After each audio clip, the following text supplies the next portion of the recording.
Hey guys, this is P tiger and welcome back to my channel. और आज की इस वीडियो में मैं आप लोगों के साथ एक छोटी सी मिनी सीरीज को स्टार्ट करने जा रहा हूँ। हाँ, मैं जानता हूँ कि आप सब सोच रहे होंगे कि अभी तो हमें हरक्यूलिस का नया पार्ट मिलना चाहिए था, उसके अंदर एक बहुत बड़ा सीक्रेट रिवील होने वाला था। एक काफ़ी ज़्यादा एक्साइटमेंट आपके लिए क्रिएट हो गई थी कि हरक्यूलिस की वाइफ यानी हेवी जो है वो स्पाइडरमैन के साथ डेट पे जा रही है। तो आप सब काफ़ी टाइम से उसी का इंतजार कर रहे होंगे। लेकिन ये सीरीज दरअसल एक टाइमलाइन के इस तरह से बीच में आती है कि इसको एक्सप्लेन करना काफ़ी ज़्यादा मुश्किल है कि एग्जैक्टली ये कहाँ पे रहती है। लेकिन जितना अंदाज़ा मैंने लगा इन सारे के सारे कॉमिक्स को पढ़ के, उस हिसाब से हमारे पास ये टाइमलाइन के अंदर इस वक्त ये कॉमिक को शेयर करना ज़रूरी है। और ज़्यादा घबराने की ज़रूरत नहीं है क्योंकि इस मिनी सीरीज़ के सिर्फ 2 ही इश्यूज़ हमारे साथ हैं जो कि हम 2 एपिसोड्स के अंदर फ़ौरन ही कवर कर लेंगे। इसको शेयर करने का मकसद ये है कि इसकी स्टोरी जो है आगे जाके हरक्यूलिस के जो कॉमिक्स आ रहे हैं उसके एंड में कनेक्ट होने वाली है। और अगर वो वहाँ जाके कनेक्ट होगी तो आप लोग को बिल्कुल भी समझ में नहीं आएगा कि ये सब हुआ कैसे है। तो इसलिए थोड़ी सी जो है बैक स्टोरी इस कॉमिक बुक के साथ मुझे आपके साथ शेयर करनी है और इसी वजह से मैं इस कॉमिक बुक को फ़ौरन अपने चैनल पर भी शेयर कर रहा हूँ। सो गाइस, दरअसल इस कॉमिक का नाम देख के आप समझ ही गए होंगे कि इसमें क्या होने वाला है। X Men versus agent of Atlas. इसमें हम दोनों टीम्स को आपस में मुकाबला करते हुए देखेंगे, लेकिन किस बात के लिए आपस में लड़ रहे हैं और इसके पीछे क्या वजह है वो हम इसी कॉमिक बुक के अंदर जानेंगे। और ये भी जानेंगे कि किस तरह से ये हरक्यूलिस के कॉमिक के साथ कनेक्ट होगी। सो गाइस, अगर आप मेरे चैनल पर फर्स्ट टाइम आ रहे हैं और अभी तक आपने चैनल को सब्सक्राइब नहीं किया है तो मैं आपको बताता चलूँ कि हम अपने चैनल के ऊपर मार्वल कॉमिक्स की टाइमलाइन को फॉलो कर रहे हैं। अगर आप इस सबको समझना चाहते हैं तो डिस्क्रिप्शन में दिए हुए link speed tiger master timeline explain वाली वीडियो देख लीजिए। आपको समझ में आ जाएगा कि ये सारे कॉमिक्स किस तरह से चल रहे हैं और आपको कब कौन सा कॉमिक को रीड करना है। आई होप कि आपने अभी तक चैनल को सब्सक्राइब कर ही दिया होगा। तो चलिए इसके साथ वीडियो को स्टार्ट करते हैं।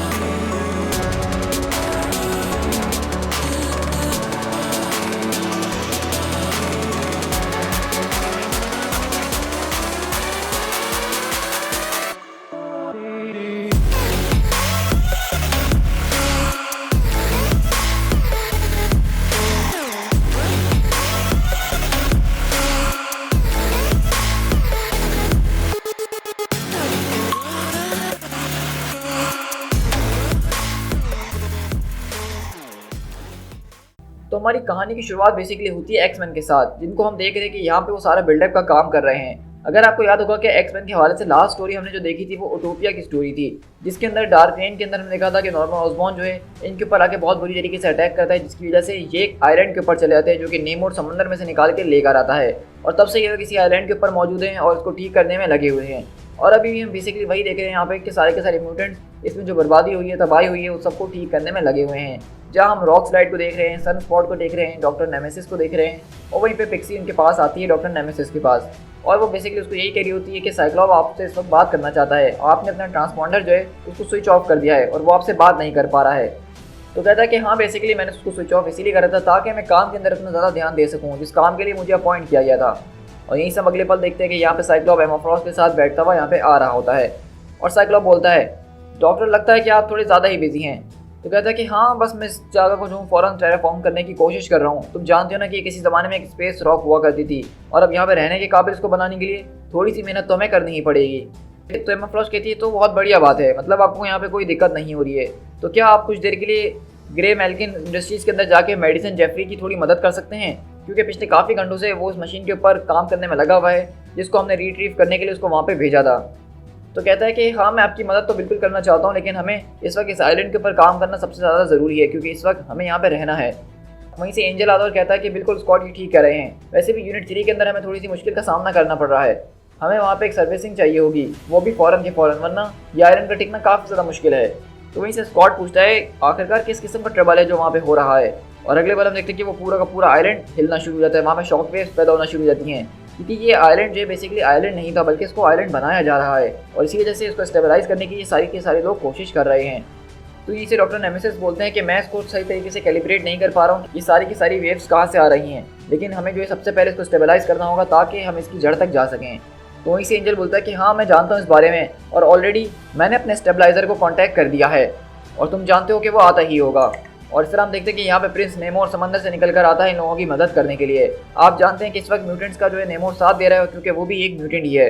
तुम्हारा बहुत शुक्रिया नेमोर, तुम यहाँ पे आ गए हो तो हम साउथ एंड पे जाके थोड़ा बहुत काम कर सकते हैं। तो कहता है कि मुझे अपनी नेशन बनाने में ही काफ़ी ज़्यादा काम करने पड़ रहे हैं और तुम लोगों को भी यहाँ पे हैंडल आके करना मेरे लिए मुश्किल ही होता जा रहा है। लेकिन वहीं से डॉक्टर नेमेसिस आते हैं और कहते हैं कि हाँ, मैं इस बात को अप्रिशिएट करूँगा कि आप हमारे लिए इतना सब कुछ कर रहे हैं। तो वहीं से स्कॉट बोलता है कि पिक्सी फिर एक काम करो, तुम जाओ ग्रे मैकलिन इंडस्ट्रीज़ के अंदर और जेफरी के ऊपर ज़रा चेक कर आओ क्या वहाँ पे वो जो कर रहा है वो बिल्कुल ठीक है या वहाँ पे उसको किसी चीज़ की ज़रूरत तो नहीं है, क्योंकि हम यहाँ से डायरेक्टली उससे जो है सिग्नल भेज के जो है बातचीत नहीं कर सकते हैं। बीच में हैमर के लोग उसको इंटरप्ट कर सकते हैं और मैं नहीं चाहता कि हैमर को हमारी किसी भी लोकेशन के बारे में पता चले कि हम कब और क्या कर रहे हैं। लेकिन ध्यान रखना कि वहाँ पे काफ़ी ज़्यादा गार्ड्स होंगे, तो इसलिए किसी की नज़र में मत आना। तो वहीं से पिक्सी बोलती है अच्छा, और अगर वो इंडस्ट्री के अंदर हुए तो फिर मैं उनसे कैसे निपटूंगी। तो स्कॉट बोलता है कि वो अंदर हो ही नहीं सकते हैं। हैमर को लगता है कि उस जगह के अंदर फेल सेफ्स मौजूद हैं, यानी ट्रैप्स वगैरह हैं, तो इसलिए वो सिर्फ बाहर खड़े होकर ऐसा प्रिटेंड कर रहे हैं लोगों की नज़र में कि हर चीज़ उनके कंट्रोल के अंदर है, जबकि अंदर बहुत ज़्यादा वैल्यूबल चीज़ें हैं और हम उनको ये नहीं बताना चाहते हैं कि वो हमारे लिए वैल्यूबल हैं, वरना कभी भी हम उनको हासिल नहीं कर पाएंगे। और हम इस तरह देखते हैं ग्रे मैकलिन इंडस्ट्रीज़ के अंदर जो वहाँ पे एक्समैन की कोई बहुत ही ज़्यादा कीमती चीज़ रखी हुई है जिसको लेने के लिए स्कॉट की सारी प्लानिंग वगैरह कर रहा है। लेकिन वहीं पे हम देखते हैं कि हैमर के एजेंट्स भी इस इंडस्ट्री के बाहर खड़े हुए होते हैं और उसमें से एक बोलता है कि तुम यहाँ पे आकर कर क्या रहे हो। तो कहता है मुझे समझ में नहीं आ रहा, लग रहा है कि ये स्कैनर शायद ख़राब हो गया है, काफ़ी अनयूजुअल रीडिंग मुझे शो करवा रहा है। ऐसा लगता है कि थर्मल सिग्नल यहाँ पे मौजूद है लेकिन अगली पल जब मैं जाता हूँ तो वो गायब हो जाता है। तो कहता है अच्छा, तो एक काम करो, रीसेट का बटन दबा के देखो, शायद ठीक हो जाए। लेकिन हम अगले पल देखते हैं कि वहाँ पे कोई और नहीं बल्कि गोरिल्ला मैन आता है जो कि इनविजिबल हुआ होता है और उन दोनों के सर टकरा के उनको बेहोश कर देता है। और इस तरह हम देखते हैं कि अगले पल वहाँ पे पूरी की पूरी एजेंट ऑफ एटलस पहुँचती है, जिसमें आप जानते हैं इन सारे के सारे मेन मेंबर्स को हम इनको थंडरबोल्ट की सीरीज़ में काफ़ी अच्छी तरीके से एक्शन में देख चुके हैं। और यहाँ पे बेसिकली मैं शॉर्ट करके आपको बताता हूँ कि यहाँ पे ये लोग एक चीज़ को ढूंढने के लिए आए हैं जो कि म्यूटेंट्स को बिलोंग करती है, और यहाँ पे बेसिकली वो लोग एक चीज़ को रिट्रीव करने के लिए आए, लेने के लिए आए जो कि म्यूटेंट्स को बिलोंग करती है, लेकिन उनको बिना बताए। तो यहीं से यूरेनस वगैरह बोल रहा होता है कि हम देखो इस बात को जानते हैं कि म्यूटेंट नॉर्मल ऑसबॉर्न के खिलाफ हैं, लेकिन इस तरह से घुस के उनकी चीज़ों को ले लेना मुझे ठीक नहीं लग रहा है।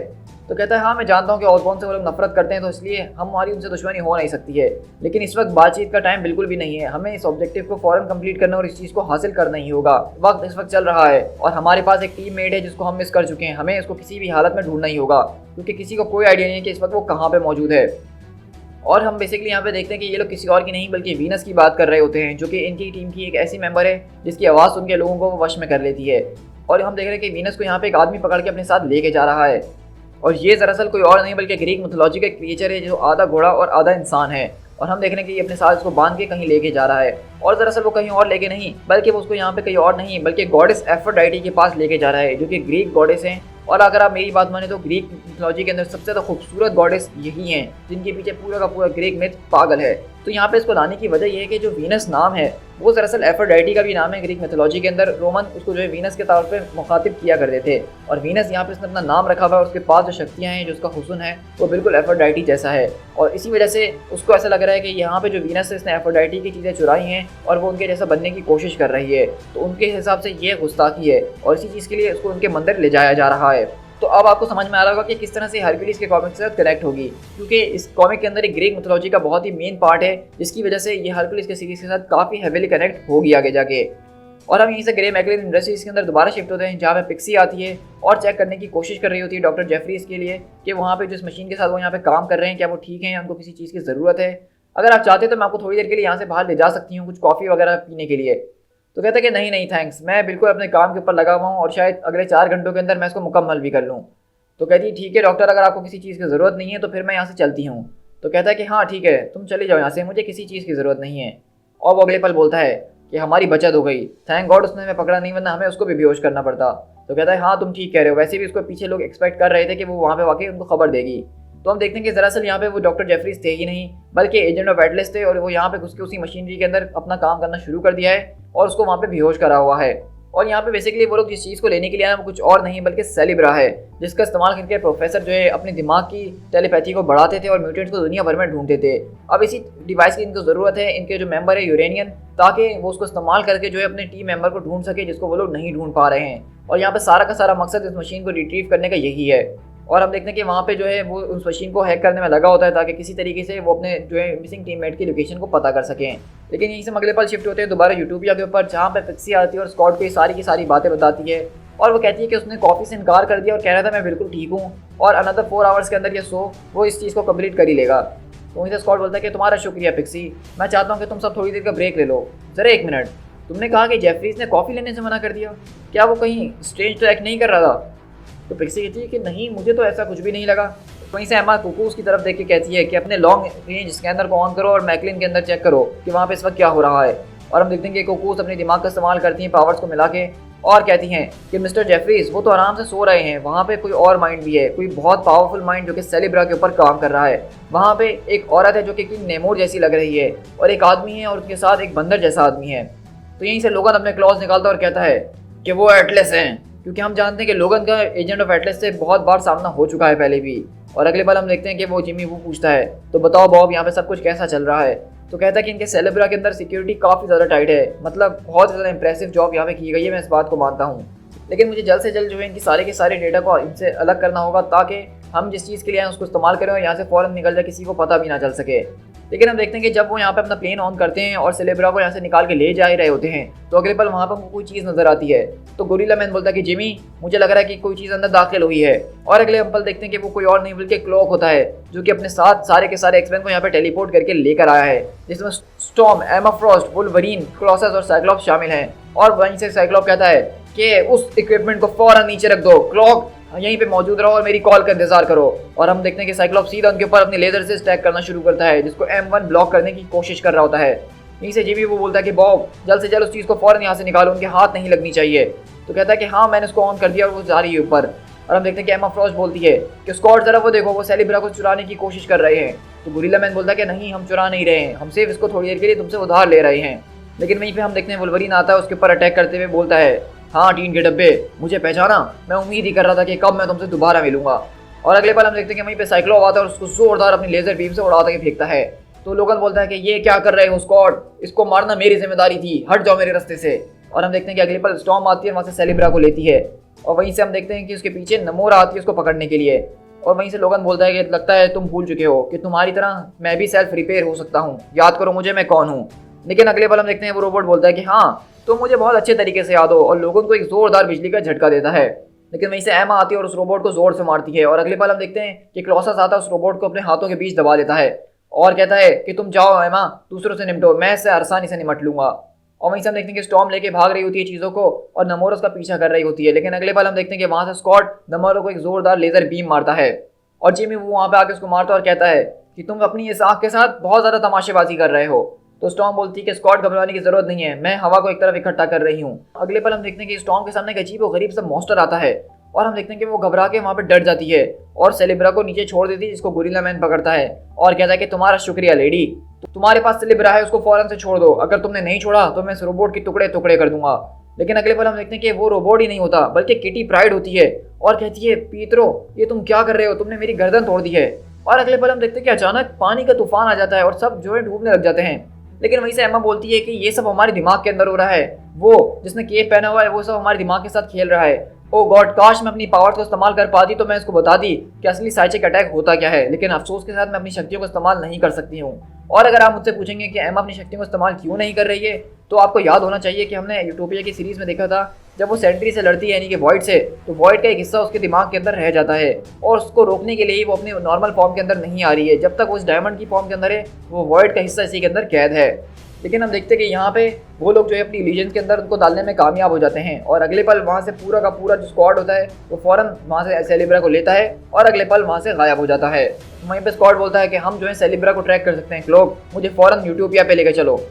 और यहीं से अगले पल हम शिफ्ट होते हैं the hidden city of Atlas empire. ये वो जगह है जहाँ पे एटलस फाउंडेशन अपने सारे के सारे काम करती है, ये उनका हेडक्वार्टर है। और हम देखते हैं कि जब वहाँ पे लौट कर आते हैं तो वो पूछता है क्या किसी के पास कोई खबर है, तो उसके लोग बोलते हैं कि हमें माफ़ कीजिएगा, हमने हर तरफ पता करने की कोशिश कर ली जहाँ तक हमसे हो सकता था, लेकिन मिस्ट्रेस वीनस के बारे में कोई खबर नहीं है। तो वहीं से जिमी बोलता है कि ठीक है तुम सब जाओ और जाके बॉब की मदद करो उस मशीन को सेटअप करने में, फ़ौरन से उसको कनेक्ट करो, हम पता लगा ही लेंगे। तो वहीं से गोरिल्ला मैन बोलता है अरे यार मैं इतने ज़बरदस्त किस्म के गैजेट्स लेकर गया था उनसे लड़ने के लिए, लेकिन हमें इस्तेमाल करने का मौका ही नहीं मिला। तो वहीं से नमोरा बोलती है मुझे नहीं लगता कैन कि हमें वाकई में मौका नहीं मिला, मुझे लग रहा है कि वो शायद हमारे पीछे ही आ रहे हैं। और अगले पल हम देखते हैं कि वहाँ पे क्लॉक आता है और अब सारे के सारे म्यूटेंट्स को दोबारा यहाँ पे लेकर आता है और हम देखते हैं कि वहाँ पे लोग चिल्लाते हैं कि सर हमें इन्फ्लेरेट कर दिया गया है। और हम देखते हैं कि इस बार और भी ज़्यादा म्यूटेंट्स यहाँ पे आए हैं, इसमें हम एंजल को देख रहे हैं, स्टॉर्म को देख रहे हैं, डैगर को देख रहे हैं, सन स्पॉट को देख रहे हैं, नाइट क्रॉलर को देख रहे हैं, रॉक स्लाइड को देख रहे हैं, विक्सी को देख रहे हैं, बीस्ट को देख रहे हैं, साइलॉक को देख रहे हैं, वुल्वरीन को देख रहे हैं, क्लॉसस को देख रहे हैं और पीटरो को देख रहे हैं। और हम देखते हैं कि यहाँ पे सारे के सारे एक्समैन जो है जबरदस्त किस्म से अपनी एंट्री मारते हैं और इनसे लड़ने के लिए। To be continued.